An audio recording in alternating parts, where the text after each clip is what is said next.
സംഘർഷഭരിതമാവുകയാണ് ഡൽഹി. ജന്തർ മന്ദർ പരിസരത്തു നിന്നുള്ള ദൃശ്യങ്ങളാണിത്. തത്സമയ ദൃശ്യങ്ങളാണ്.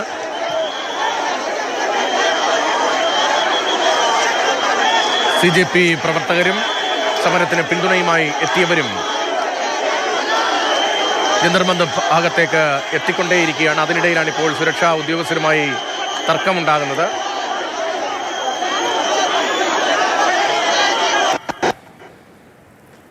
ജന്തർ മന്ദർ പരിസരം സംഘർഷഭരിതമായി മാറുകയാണ്.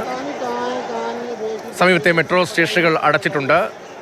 പാർലമെന്റ് വളയൽ സമരമാണ് CJP പ്രഖ്യാപിച്ചിരിക്കുന്നത്. വിവിധ സംഘടനകളും വ്യക്തികളും ഈ പ്രതിഷേധത്തിന് പിന്തുണയും പ്രഖ്യാപിച്ചിട്ടുണ്ട്. അതിനിടയിലാണ് ജന്തർ മന്ദർ പരിസരത്ത് സംഘർഷം രൂപപ്പെടാനുള്ള സാധ്യത നിലനിൽക്കുന്നത്.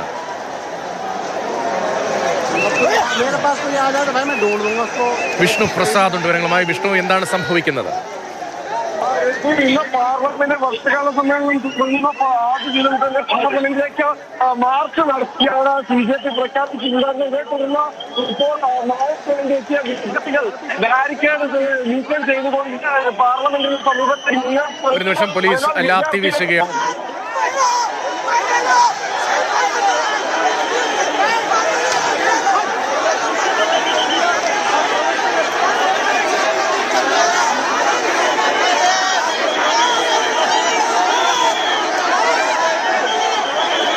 ജന്തർ മന്ദർ പരിസരത്ത് പോലീസ് നടപടിയുണ്ടായി. സമരക്കാരെ പിരിച്ചുവിടാനുള്ള ശ്രമമുണ്ടാകുന്നു.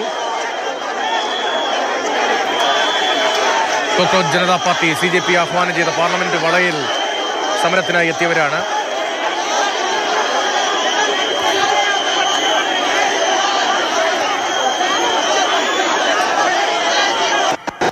നീറ്റ് UG പരീക്ഷകളിലെ ക്രമക്കേട്, ആ പശ്ചാത്തലത്തിൽ വിദ്യാഭ്യാസ മന്ത്രി രാജിവെക്കണമെന്നടക്കമുള്ള ആവശ്യങ്ങൾ ഉന്നയിച്ചുകൊണ്ടാണ് കോക്രോച്ച് ജനതാ പാർട്ടി സമരരംഗത്തേക്ക് വന്നത്. അതൊരു സമൂഹമാധ്യമ കൂട്ടായ്മയും ആഹ്വാനവും ആയിരുന്നുവെങ്കിൽ പിന്നീട് ഡൽഹിയിൽ സമരരൂപം കൈവരുന്നത് നമ്മൾ കഴിഞ്ഞ ദിവസങ്ങളിൽ കണ്ടതാണ്.